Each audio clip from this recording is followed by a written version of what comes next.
So like I said, this form, or this problem, is going to be a little bit different for everybody. And there's no guarantee. Everybody's homework is different, by the way. So there's no guarantee that you actually have a problem exactly like this. You may have one that's very similar, though. Everybody should have at least one problem, though, where they have to fill out a 941. Okay, but it will be different. But I just want to go through to kind of show you what the procedure is for doing this. Okay, so what do we have here? Okay, so you can see, so we're not going to have enough time to do that quiz, so you guys can do that on your own. We got Karen Cluster, has this Live and Wash that just opened January. Business does have employees, which are listed here.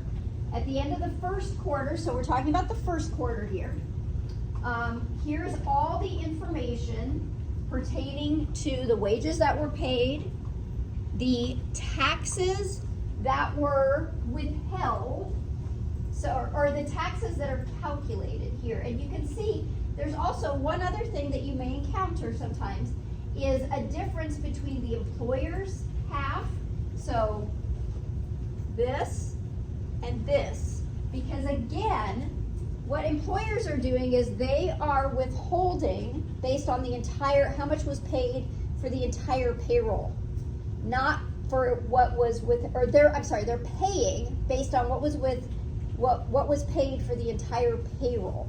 So their portion that they owe is going to be based on the entire payroll. For each employee, they're having amounts withheld based on their pay period only. So if you've got a bunch of employees, what the employer is going to do is they're going to total all the wages and then multiply that by 6.2%, multiply that by 1.45%, that's how much they owe. So it's, sometimes you will get a slight difference. Again, it's due to rounding. So you can see here what they've done. These are the amounts that were paid for each employee and the total. These are the amounts that were withheld, Social Security tax for the employees. You see down here, the employer's portion is slightly different. It's 80 cents rather than 82 cents. Okay, so sometimes you'll see that. Same thing for the Medicare tax, what was withheld from employee paychecks here, or what was calculated for employee paychecks, and then what was calculated for the employer is off by 1 penny as well. You will see that at times. Here's the federal income tax that was withheld. So the total amount of deductions, and they don't have any benefits or anything that have been deducted in this case, it's just taxes, and then what their total net pay was. Now what they have down here, the total taxes that were paid. So these are the deposits that were made by the employer. They're paid an equal amount every pay period. They're paid twice a month. So this is 1 quarter, so we've got 6 pays here. So during those 6 pays, each time they deposited $2,001.46. That's how much the employer deposited. So they had a total of $12,008.76 in deposits.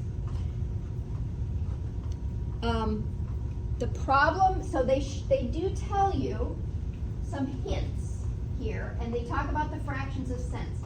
So lines 5A and 5C, total taxable wages are computed by multiplying the combined tax rate for both employer and employee. Small differences due to rounding may occur between this total and the total taxes that were withheld.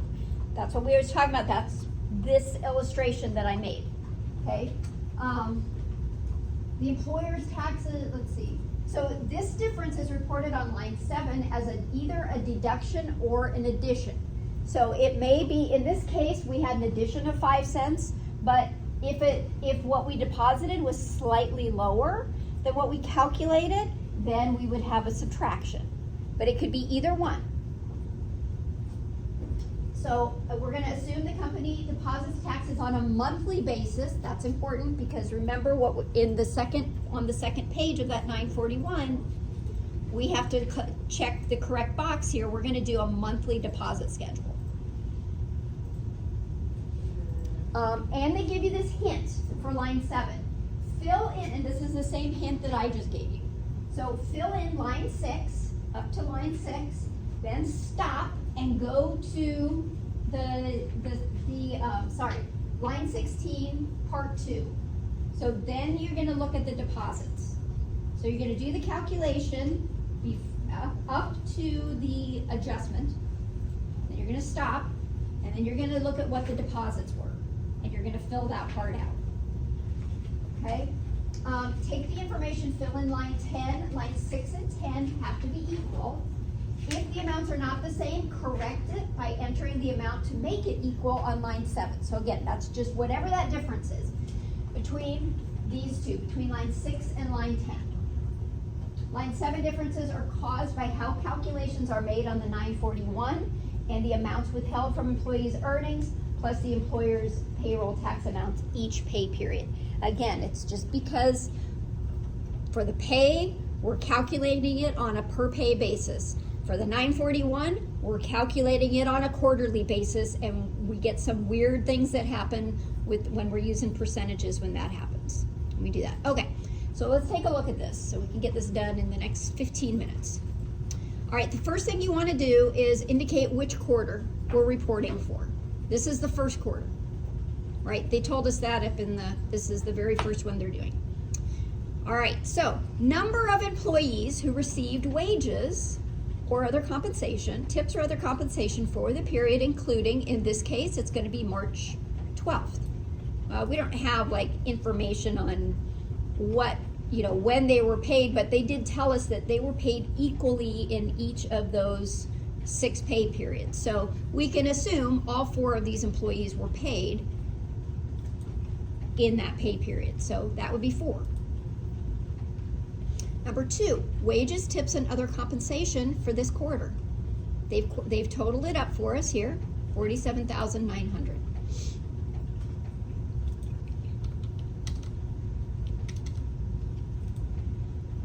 Federal income tax withheld. They've also totaled that for us. That's this column here, federal income tax, so $46.80. Oops. All right.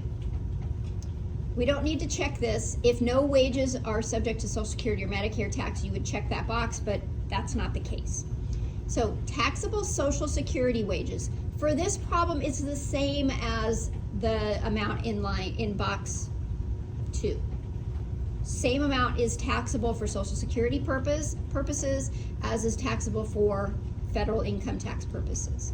So there's going to be no difference there. And taxable Medicare, same thing. Now we're going to do the math. So 47,900 times 0.124, 5939.60, and times 29,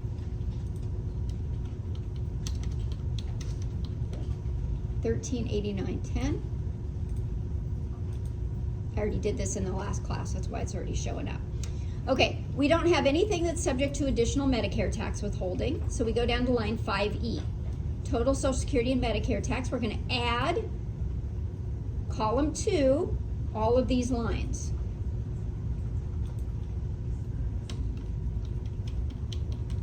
$73,2870.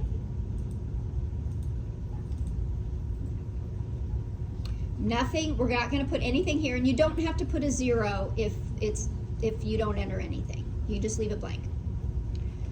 All right, line 6, total tax before adjustments. Add lines 3, 5E, and 5F. 3, 5E, we have nothing in 5F. We're not filling that out. So we're just going to add those 2 up, 4680. $12,008.70. All right, now we're going to stop. We're going to fill out this section, part 2. So we're going to stop at line 6 and scooch on down to part 2. So they told us that we're a monthly scheduled depositor.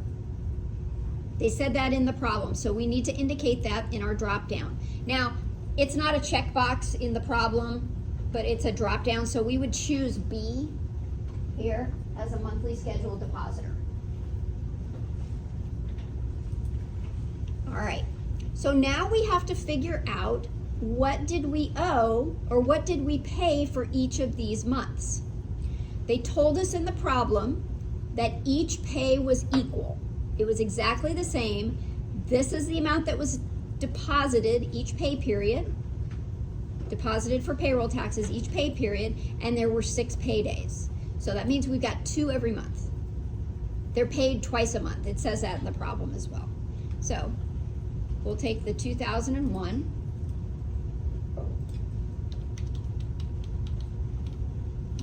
So each month they had $4,002.92 of payroll taxes. Month 1, month 2, month 3, and then we total all of those. Now you see what we deposited, $12,008.76, is different from what we calculated up here of $12,008.70. We need to change that $12,008.70 to $12,008.76. We need to make it match. So what we're going to do here, total must equal line 12. This is also going to go on line 10. So take the amount down here that you get and put it on line 10.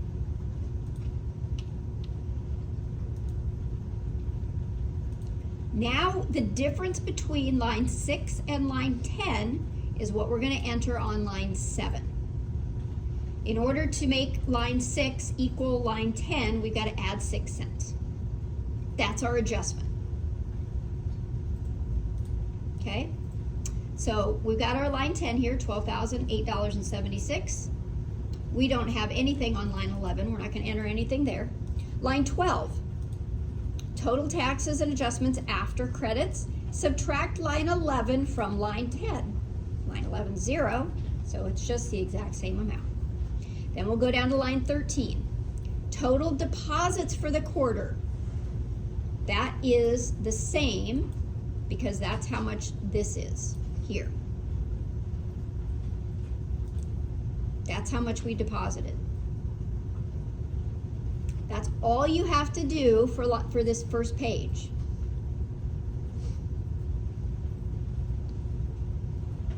So the only thing remaining on here is this drop down here, which should answer no. This is the may we speak with a third party designee. We don't have a third party designee, so we're gonna say no.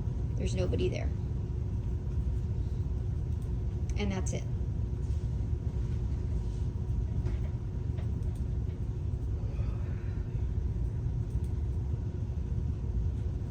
Questions about this?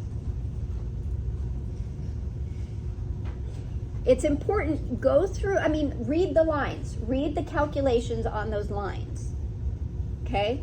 Don't skip over.